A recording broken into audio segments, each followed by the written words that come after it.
Greetings, ladies and gentlemen, boys and girls. My name is Michael Moritz, and the name of this program is an opinionated guide to the songs of the Gran Premio Eurovisione 1956 della Canzone Europea, broadcast live across Europe from Lugano, Switzerland. Yes, indeed. Far off on the continent, from Schleswig-Holstein in the north to sunny French Algeria in the south, a band of unity through the power of song is lighting up the night here in the year of our Lord, 1956. This new program positions itself as a finale, a literal Grand Prix of the Continental Song Contests of Belgium, the Federal Republic of Germany, Luxembourg, the Kingdom of the Netherlands, the French Republic, Italy, and our hosts here, the Swiss Confederation itself. 2 songs from each country will be showcased and broadcast to your ears or to your eyes and ears if you are lucky enough to also have a television in this unprecedented simultaneous broadcast. The winner of the contest will be chosen by juries representing each nation competing, but why should they have all the fun? Your humble host will be ranking these songs from his least favorite to his most beloved and providing some commentary alongside. The end of the show, I shall also be providing my own personal points, a ranking of the countries who sent what I believe to be the most successful entries, commencing at 1 point, with the country who sent my most personal favorite gaining a majestic 7 points. Now feel free to join in yourselves, dear listeners and dear viewers, for we would love to hear what you think about this contest. What gets your 7 points? Truly, this is an Olympic Games of music. Well, I can see that our host is ready to get started now, so live from the Teatro Cursal in Lugano and hosted by Lohengrin Filippello, with thanks to the European Broadcasting Union, let the Gran Premio Eurovisione 1956 della Canzone Europea begin.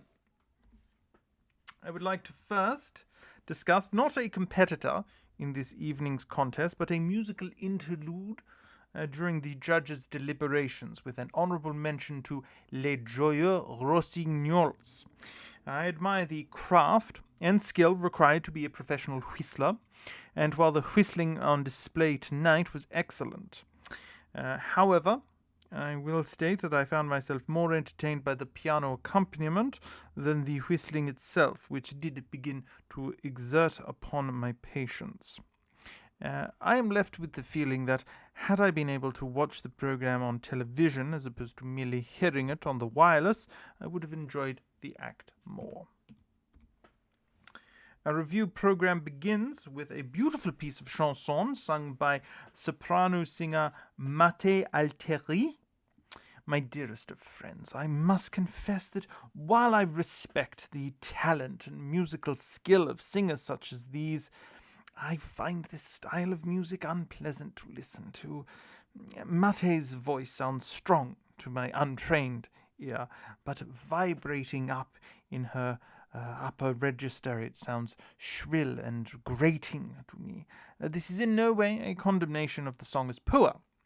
However, your humble host would happily donate this record to charity so that it may find some love elsewhere. In the 13th position, from the Federal Republic of Germany, a piece entitled In the Waiting Room for Great Luck.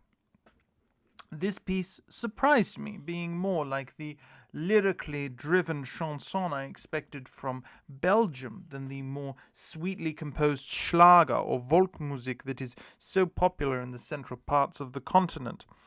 Walter is presenting us with a theatrical piece suited to a cabaret, a well-written piece with strong lyrical imagery. It is regrettably, then, that this piece does not land favourably with me. Had Walter persisted with a singular theme, such as the mischievous-sounding opening or the warm, swelling melody when he sings the title, I would have found a more rewarding listening experience. As it is, the composition of the piece, with its multiple tempos and sections, feels abortive and jarring. Perhaps it might be better suited to the cabaret, or the stage than the small screen or the radio. Number 12 is a song from the Netherlands entitled Goed Voorbij. My friends of the air, I had no expectations of what our continental cousins had in store for us this night, but were I to imagine a platonic ideal of the sort of chanson I imagined, it would be such as Miss Brocken presents us here. This is a heartfelt piece. With sad lyrics contrasting the warmth of the melody. This is not the last song tonight to discuss spring as a metaphor for affairs of the heart, but that is to be discussed later. For now, let me simply say that this is a nice song, well performed, whose lower position on this list is by no means a blemish on its quality. From the cooler north, our list takes us to the sunny Mediterranean with our first Italian entry entitled Love Me If You Want To. This piece takes the orchestra to a more dramatic place than we have heard thus far, punctuated with rising brass stabs in case you were needing a jostle in your seat.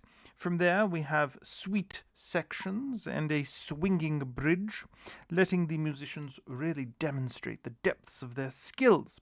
Tonina Torrielli is a fine singer and takes the listener on this somewhat dark confession about being difficult to love. This is a piece of music that rewards a close reading of its lyrics, revealing more than might be otherwise apparent. In 10th position, we have Belgium with The Most Beautiful Day of My Life by Moni Mark. And not content to simply present a song about love, the Belgians have taken an extra step to bring us a song about the beauty and romance of weddings.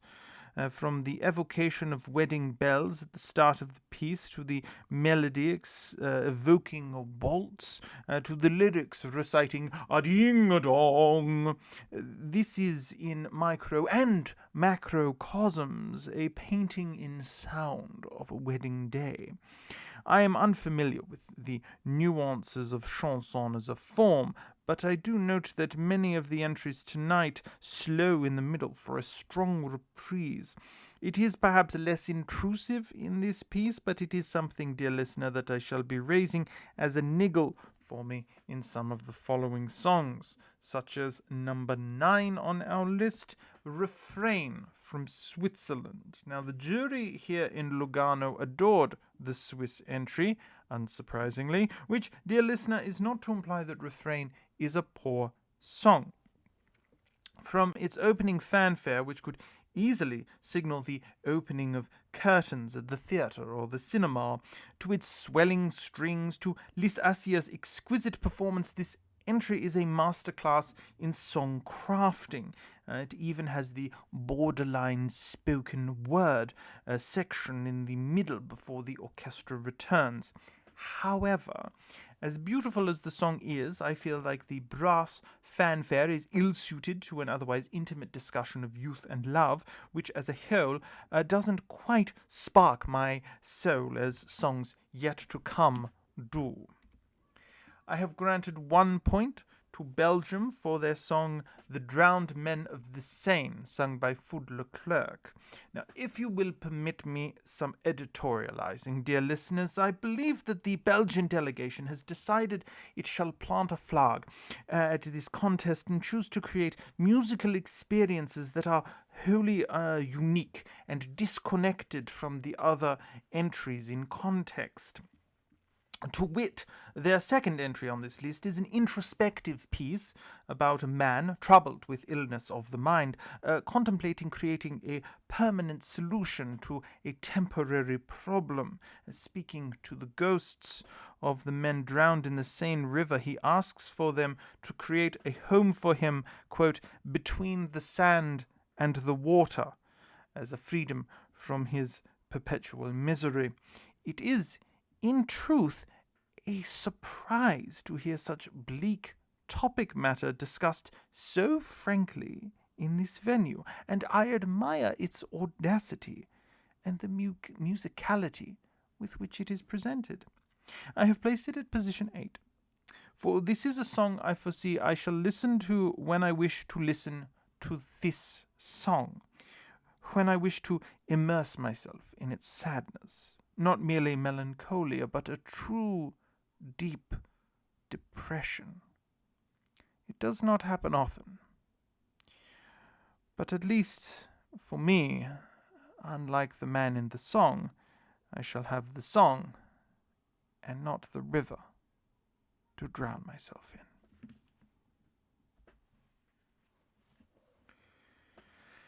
At position 7, we have Switzerland with the song Das alte Karussell, the old carousel. Liz Assia provides her second song for the night, and one I enjoy much more. Here we have a song describing an old merry-go-round and painting for you a portrait of this aging piece of play equipment. The lyrics are augmented by clever songwriting for the tune, which speeds up and slows down, much like the titular carousel as its motor sputters and starts. I can easily picture the fading paint on the horses, the tired floorboards, the organ that squeaks like a mouse. This song may not be about love or pain or the spring dew, but for a few minutes we have an ode to a merry-go-round. It is a song that did not exist in my life before, but I am happy that it does now. 3 points I have given to the Netherlands for this piece called De Vogels van Holland, the Birds of Holland. People will always remember the first of anything, and this piece, sung by Yeti Perl, will forever be the inaugural song in this contest's history. While perhaps lacking in drama or excitement, this gentle waltz-like piece nevertheless contains what I believe to be the most apropos theme of the contest tonight, which is that the Birds of Holland are musical. From the chorus warmly proclaiming that they are so musical to the toodaloo mimicking bird song, this piece is a delightful present to the ears. Not the most exciting on the program, but a beautiful and peaceful snippet of chanson that fills the heart with what else but bird song. In the 5th position, we have Luxembourg with the song Midnight Lovers. Perhaps you had forgotten Little Luxembourg was part of our contest, my friends, yet here we are in the prestigious top 5 with our first sighting, and what a marvelous bit of chanson. For me, chanson strikes its hardest when it not only strikes at the heart but also at the mind, and Michel Arnaud conjures up for me a late night scene, sipping a richly brewed coffee after a satisfying meal and watching the people pass by on the street around you. Across the thoroughfare in the warm night, a man and a woman meet and embrace. The lyrics to this piece speak of fatigue, of not embracing a future, but simply the present. But far from being cold and distant, Arnaud sings with warmth and appreciation, as if primordial Nyx herself draped them in shadow to guard this one moment from the world. Who are they? What is their tale? Hush, my friends. Only the night may know. 4 points I have given to Italy for the song Open Your Windows by Franco Raimondi. Upon reading this title, I had expected this song to be a song about opening oneself to love, an expected theme in a contest of chanson and schlager. However, to my surprise, this is a more literal ditty about the beauty of spring. Yes, it is the season of love, but it is more than that, and that is the wonder that Franco is bringing to our ears in this piece, not simply opening your windows physically, but opening your windows emotionally. This piece is brimming with warmth and joy about the wonders of the warmer months, and it bounces along like a bicycle down a tree-lined country road with the sun overhead and bird song filling the air. Italy has brought us a bright and happy piece about having love for the world, and a definite highlight of the program tonight. At position 3, with 5 points, we have the country of France with the song He Is There. When my eyes scanned the program for this evening and I saw a song called He Is There, I expected a song about the persistence and constancy of love.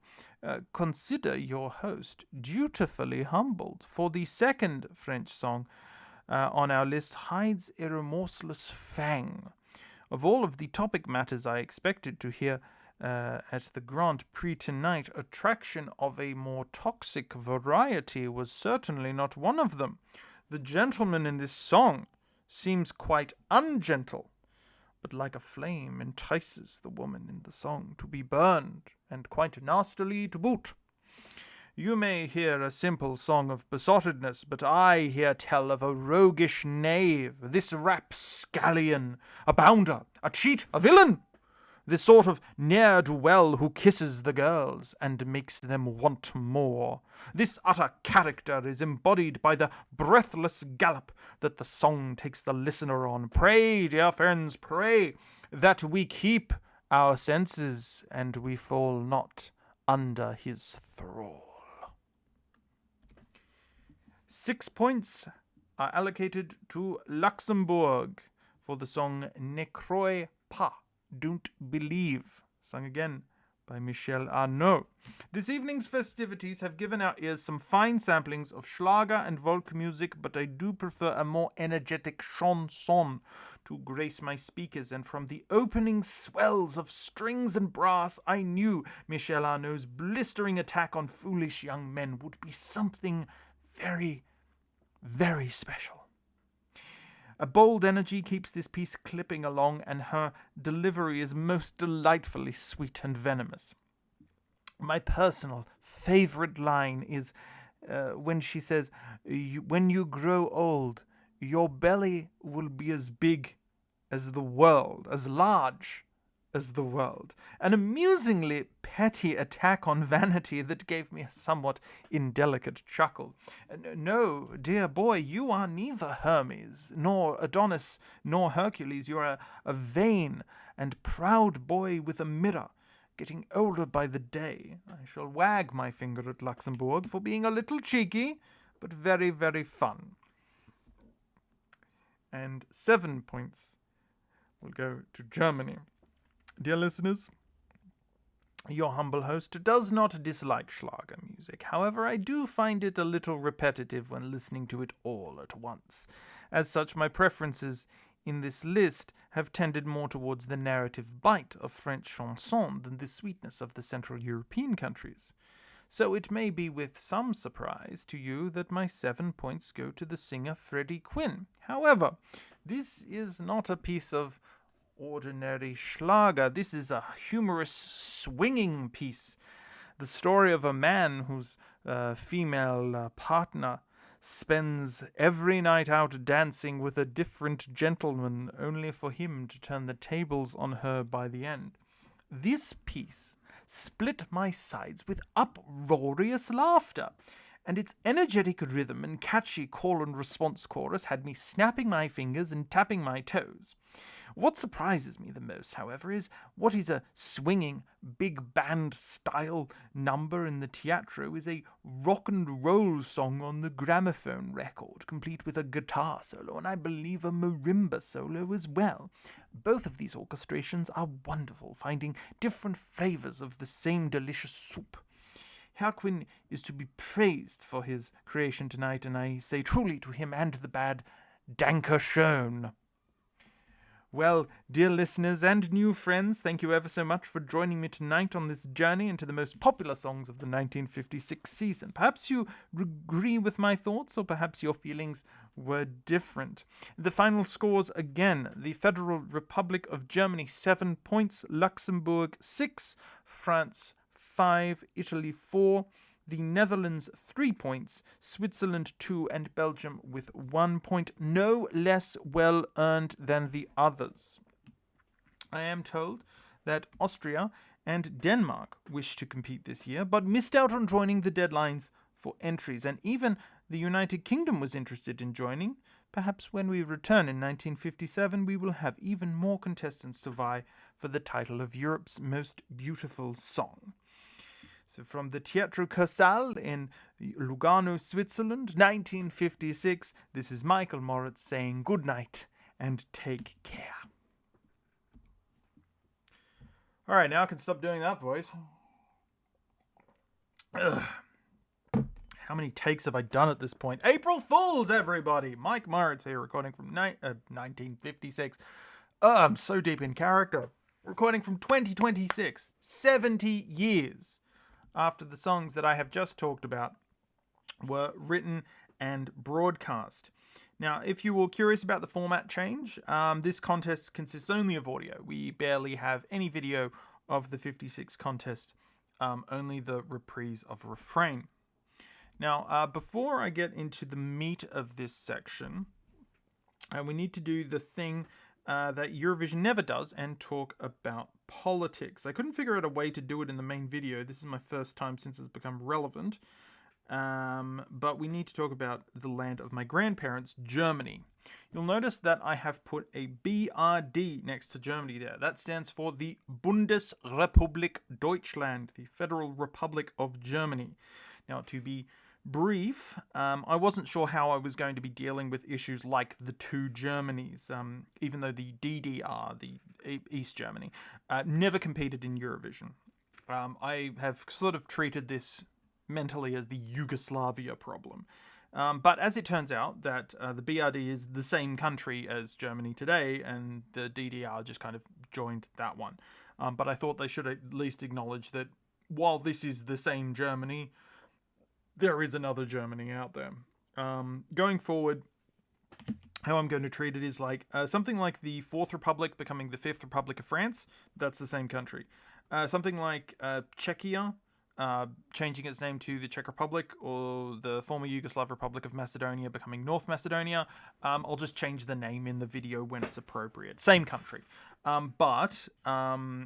Where, for instance, when we have Yugoslavia and the Federal Republic of Yugoslavia, which then becomes Serbia and Montenegro, those are different countries. So they will be different and have separate rankings. So let's never talk about politics in Eurovision again. All right. Now, this does lead into a question that I had coming into this contest, because I had never heard any of these songs until like the 8th of March, and I didn't know what to expect. The world in 1956 is just so different. Like, as I said, there are two German countries in Central Europe. Yugoslavia exists. And, like, as I said in the main review, Algeria has yet to become independent from France. That happens 57, I think. Pretty sure Algerian independence is 57.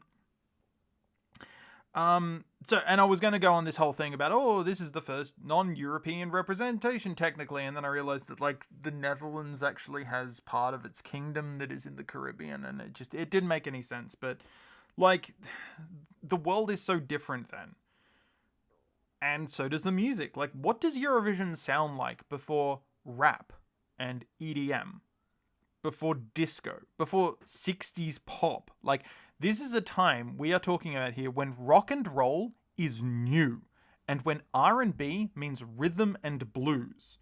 Now, of course, I had heard of chanson.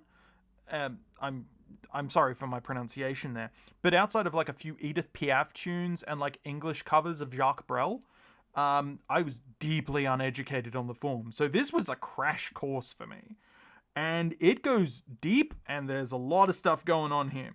So something like Monsieur's is the Brel style, like, chanson that I honestly didn't expect that I would get here in Eurovision.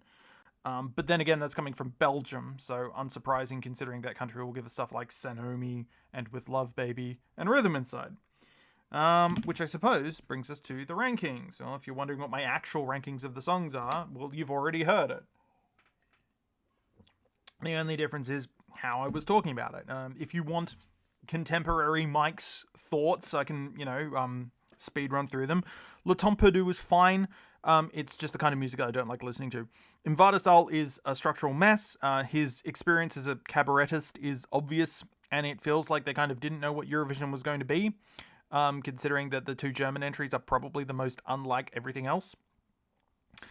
Verhud Verbay. I had to write down how to pronounce that one because it's not how I think it's pronounced. It really is that much of a nothing song to me. It's a cheap vanilla ice cream. Tasty, but others do it better and more interestingly. The most beautiful day of my life sure does feel like a wedding song. Refrain, yeah, I can see why it's the winner, especially considering why Luxembourg's votes would make cast by Swiss nationals. And yeah, the fanfare at the start really does bug me for an otherwise sweet song. Monsieur's, yes, it was that much of a gut punch for me. Like, God, I could go on forever about this song because there's like a whole bunch of like cultural stuff in this one. It's very class commentary specific to post-war Belgium, and I don't know why that's there because Eurovision isn't political. If you've seen my 2023 review, you know that I get drawn into discussions of mental health, and the sheer depression of the piece was what appealed to me more than the class commentary stuff. Yes, I do know what the song is about. I wanted to talk about the emotion of it more. The carousel, Lissacia sing it's way better than Refrain. She's having fun with it. It's more musically interesting, and it's way too twee to win. That's why they went with Refrain. Birds of Holland needs to go in a goddamn Fallout game. It is perfect for it. The musically, the like the irony of talking about the musical singing of birds in a post-apocalyptic setting would be perfect. So that needs to go in, like if they ever do a European Fallout, put Vogels van Holland in there. Midnight Lovers. Yeah, look, you can tell me that song is about, two people banging in the moment because they're exhausted and fatigued and they want to forget about the future. I don't believe it because that Michelle sings it with such warmth and romance. There's more emotionally going on in that piece. Open the Windows. Yeah, it's bright and bubbly and fun. I can see why it won San Remo of the other entry. It's got that. I can't place. I wanted to talk about the sample it was making because it evokes a sample at the start, but I couldn't remember the actual piece of music. It's the da da da da da da da da da da da, and I can't remember which piece that one is. Yeah, Ilela is probably my biggest stretch for interpreting the lyrics, but I really do read it as him being an obsessive and toxic presence in the song. There's just a couple of lines that really dig at me there. Necropod actually did have me cackling in laughter. She was reading him for filth, and I don't know where to start about how much joy So Get Das Jagd gives me. Maybe, for context, I can show you my top 26 songs. Yes, it is actually my number 2 of the 4 contests that I have reviewed. This German rock and roll song about being cuckolded while you're taking her mum to the zoo, that's an actual line in the song, is one of the most fun pieces of music I've heard at Eurovision in years. It's more fun than Bada Bada Bastu. It's more fun than Espresso Macchiato. I like it more than Laura Thorne replying to Serge Gainsbourg. I love it more than Rim Tim Tuggy It's an absolute banger. It's fun and it's bright, and I didn't expect rock and roll energy, even if it was played by a big band at the inaugural Eurovision. So what is more interesting? Oh, and also Necropyre is at 25 as well because it's good. What's more interesting is if we only rank the top songs for each country. So what happens here is we get at the bottom of the list France, Italy, and Switzerland come on to the bottom of the rankings. So this is one song per country. Now what happens there is because I realized that my number, 24, I think. My number 24 was Strobe Lights. I'm pretty sure that was Strobe Lights. And I realized that I loved Monsieur's more than I loved Strobe Lights. So I had to replace that out. That was now Belgium's best song. But because Il est là, Après la Finestre, and Das Alte Carousel were all ranked higher, they pushed that over the board. And so Monsieur's is now at 27 of 26. And yeah, I'm looking at Switzerland there, It's like, sorry, Nemo, I broke the code, and I prefer a chanson about a busted-ass merry-go-round to your non-binary techno-opera shtick. Expect more me reaming opera singers in future episodes. Anyway, when we go towards the running points score, we have a correction that I would like to make from the last episode. Finland is still in the lead with 30. Luxembourg has clawed back second place with 23. However, I did mess up the points in last episode for Croatia, and I don't know how I did it, but last episode they were tied with on this board, at least they were tied with Luxembourg at 17 points. That was incorrect. It's 3 for Poison Cake, 10 for Rim Tim, and 7 for Mamash Jer, which is 20. So they should have been in second place in the last episode, but now they are in third place. But it is a clear third place beneath Luxembourg there. This is a little unfair because, like Croatia and Czechia don't even exist in 1956. But hey, I'm not the arbiter of state borders. To that point, Luxembourg has a 30-year drought coming up, and Croatia and Czechia have some absolute bangers coming up at least in the rest of the 20s episodes. So what is neat, actually, is this is going to be the last time that all of the points are going to be on the board, because once we go to future episodes, we're going to start knocking things off of the bottom. And also, if you're wondering why some of the countries with the same points have shifted around from last episode, that is because I'm ranking by average placement proportional to the amount of contestants, whereas before I was just ranking by highest placement. Let's just move on. Anyway, I don't need to talk about Australian entries. We're too busy hosting the Olympics to compete in 56, and we don't even appear on stage until 2014. Now, let's talk about the bottom 10 to close out the episode. So, my lowest ranked song is Zari, a song that I can barely make it a few seconds through before needing to turn off. And you would think, surely, Mike, surely nothing is as bad as Dead Dog in Space or Surprise Not Dead Wife. Well, no, but... okay, now I need to defend this. So, my number 10 on this list was Shh, which was the Cypriot entry from 2025. And I didn't like that one, but I could at least listen to it, and Lost Time is just not my kind of music. And look, if you're going to hate me for this, wait till I rip Grande Amore a new asshole when I get to 2015. So, I shall reluctantly send Mathe to the bottom. Trust me, she will not be there for long. Alright. And all of which takes us to the actual end of the episode. Alright. I think going forward, I'm going to be having decade-specific rankings in addition to my running tops and bottoms.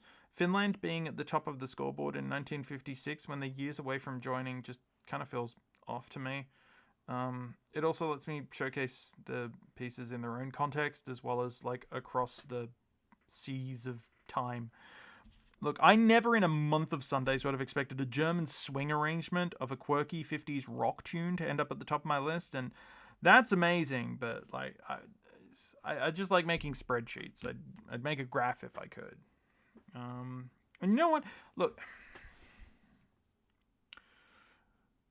it's 2026 now, and we're gearing up for Eurovision season, and I have actually been going back to the original contest, as well as going to the most recent contest at the same time.